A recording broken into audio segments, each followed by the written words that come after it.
Hello students, as you all know कि हमने last class में फ्रेंच रेवोल्यूशन का स्टार्टिंग का टॉपिक पढ़ा था, तो आज इसी को हम आगे फर्दर परस्यू करेंगे हमारे चैनल पर। और आगे बढ़ने से पहले चैनल को सब्सक्राइब कर दीजिए, लाइक कीजिए और पूरा वीडियो देखिए और अपने दोस्तों के साथ शेयर कीजिए। जो भी फ्रेंच रेवोल्यूशन में प्रॉब्लम है वो आज हम यहाँ पर देख करके इसे सॉल्व करेंगे। तो फ्रेंच रेवोल्यूशन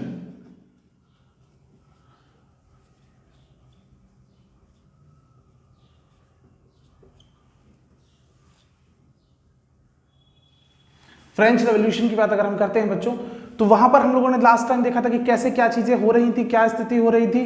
तो आज हम ये देखने वाले हैं कि इन चीजों में कैसे कैसे फ्रांस ने कैसे डेमोक्रेसी स्थापित की, क्या क्या हुआ, वो सारी चीजें हम यहाँ देखने वाले हैं, ठीक है। और जिसने पहले वीडियो मेरी नहीं देखी है इस सीरीज की, वो जाकर के आई बटन में वो देख सकते हैं ऊपर, या फिर वो डिस्क्रिप्शन में मैं उसे लिंक दे दूंगा, वहां से भी जाकर के उस एपिसोड को देख सकते हैं। और जिसने नहीं देखा तो उसे जाकर के देख लीजिए, क्योंकि वहीं से आगे की कहानी इसमें चलेगी, ठीक है। तो चलिए यहां पर हम देखते हैं कि फ्रांस जो था उसकी सोसाइटी कैसी थी। सोसाइटी जो फ्रांस की थी, it was divided into 3 parts, right. France की जो सोसाइटी थी वो 3 पार्ट्स में डिवाइडेड थी। फर्स्ट वन वॉज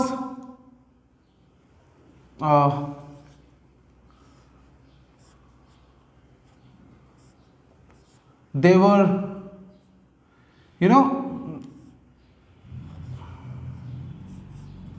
वो लोग क्लर्जी वाले लोग थे, ठीक है। क्लर्जी वाले लोग थे जिन्हें हम कहते थे क्लर्जी यानी चर्च वगैरह के लोग जो थे। दूसरे लोग थे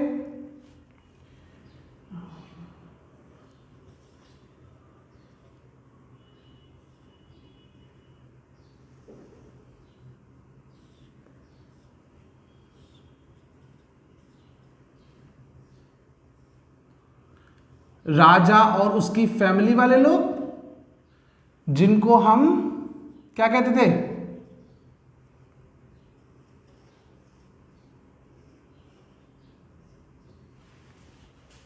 ठीक है। सेकेंड स्टेट जिसको हम कहते थे नोबेलिटी,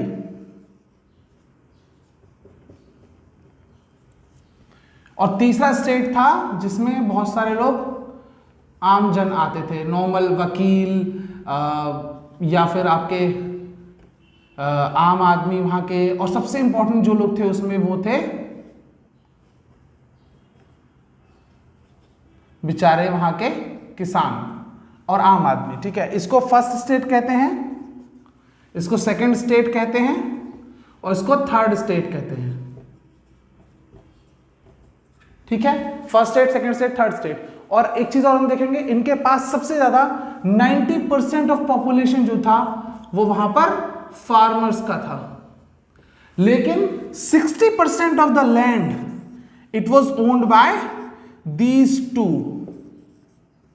ठीक है। यहां पर सबसे ज्यादा इसको लैंड को दिया जाता था। दूसरा एक चीज और था, इनके पास कुछ और भी चीजें एडवांटेज थे कि यहां पर इनको कोई भी टैक्स नहीं देना होता था, कोई भी टैक्स नहीं देना होता था इनको, बल्कि ये सारा टैक्स कौन देता था, third estate.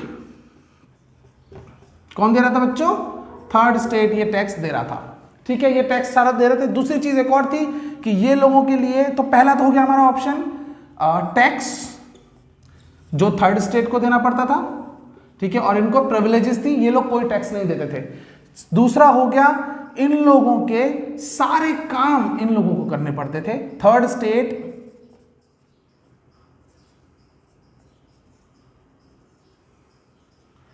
Had to do all the work, सारा काम इनको करना पड़ता था। और तीसरी चीज एक और थी कि हम देखते हैं यहां पर इनके पास कुछ डायरेक्ट टैक्सेस अलग से लगे हुए थे, ठीक है। डायरेक्ट टैक्सेस लगे हुए थे, जैसे कि आप देखेंगे कि टिथेस एक टेस्ट है, टैक्स है। टिथेस टैक्स में क्या होता था, फार्मर्स को 30% देना पड़ता था, 10% देना पड़ता था अपनी इनकम का। किसको देना पड़ता था, फर्स्ट स्टेट को। किसको देते थे? फर्स्ट स्टेट यानी क्लर्जी को देते थे ये लोग।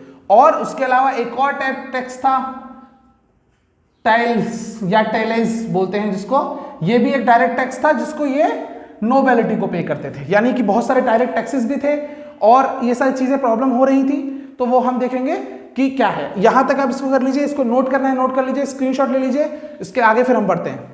ठीक है, तो आप सबने इसको लिख लिया होगा या स्क्रीनशॉट ले लिया होगा, तो मैं इसको रब कर रहा हूं, इसके आगे बढ़ेंगे। ठीक है, ओके, तो यहां से हम आगे बढ़ते हैं। उसके बाद हम देखते हैं कि ये सारे टैक्सेस देने के बाद सारी चीजें यहां पर बहुत परेशान थी। तो एक चीज तो हमें समझ में आ गई कि यहां पर क्या प्रॉब्लम था। थर्ड स्टेट के जो प्रॉब्लम थे जिसकी वजह से रिवोल्ट किया इन लोगों ने, उसका पहला था हैवी टैक्सेस। ठीक है, एक ये प्रॉब्लम बहुत अच्छे से समझ में आ गया। एक चीज और ध्यान रखेंगे, 1715 में यहां की जो पॉपुलेशन थी वो थी 23 मिलियन। ठीक है, और 1789 तक आते आते बच्चों यहां की पॉपुलेशन हो गई 28 मिलियन। हालांकि ये बहुत ज्यादा नंबर नहीं है, हम देखेंगे तो हमारे जाके दिल्ली या मुंबई जैसे इलाकों में यहां से ज्यादा पॉपुलेशन पाई जाती है, पर फिर भी ये बहुत ज्यादा नंबर था। लेकिन इस रेट्स में यहां पर प्रोडक्शन नहीं बढ़ पाया। प्रोडक्शन माने क्रॉप्स का प्रोडक्शन नहीं बढ़ पाया। और जब ये प्रोडक्शन नहीं बढ़ा बच्चों तो क्या होगा? इन्फ्लेशन बढ़ जाएगा। इन्फ्लेशन यानी प्राइसेस बढ़ जाएंगे चीजों के। इन्फ्लेशन बढ़ेगा तो चीजों के प्राइसेस बढ़ जाएंगे और जनता बहुत परेशान हो जाएगी। तो दो चीजें यहां पर हम समझ पा रहे हैं, पहला हो गया हैवी टैक्सेस और दूसरा हो गया प्राइसेस। ये दो चीजें यहां पर याद रखेंगे, बहुत इंपॉर्टेंट है। प्राइसेस, ये दो चीजें जब हो गई तो इसकी वजह से क्या हुआ, सारा प्रॉब्लम हो गया। यहां तक आप नोट कर लीजिए, इसके आगे फिर मैं बढ़ता हूं।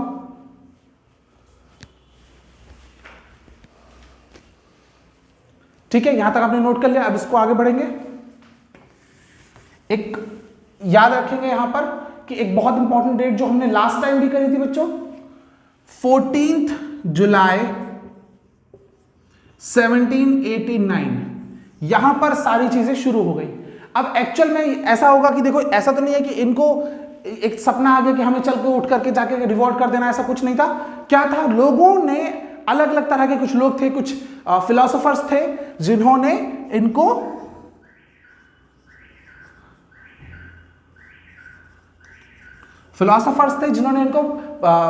एनकरेज किया। ठीक है, तो वो कौन कौन थे, हम दो बहुत नाम याद रखेंगे, बहुत इंपॉर्टेंट है। जॉन लॉकी, ठीक है, और दूसरा एक व्यक्ति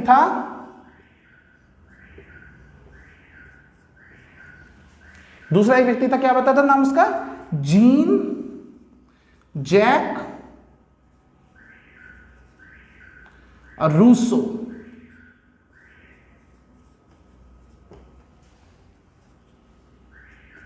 जीन जैक रूसो, ठीक है। और इन लोगों ने बुक्स लिखी, जैसे कि जीन जैक रूसो ने लिखी बुक, एक बुक का नाम था दी सोशल कॉन्ट्रैक्ट। ठीक है, दी सोशल कॉन्ट्रैक्ट, बहुत इंपॉर्टेंट बुक थी ये बच्चों, ये उसने लिखी।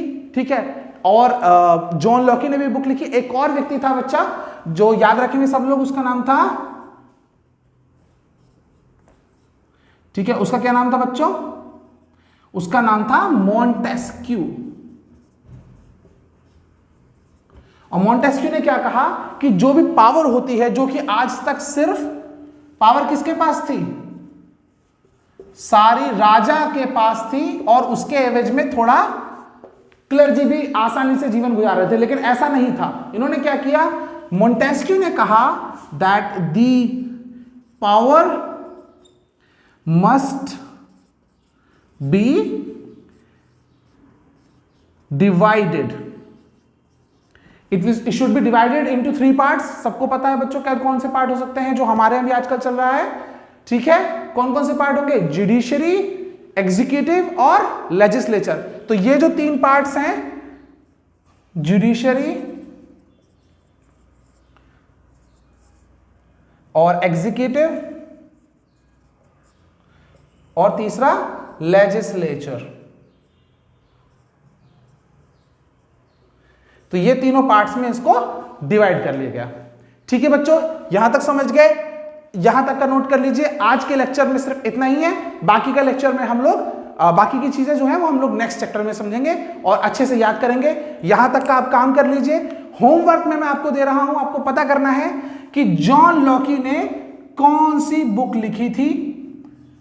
ठीक है, वो आपको लिखना है, कंफर्म करना है और कमेंट में लिख करके मेरे को बताना है। मैं चेक करूंगा कि किस किसने कौन कौन से सही आंसर्स दिए हैं। ठीक है बच्चों, आज के लिए इतना ही, मिलते हैं नेक्स्ट वीडियो में। Bye bye.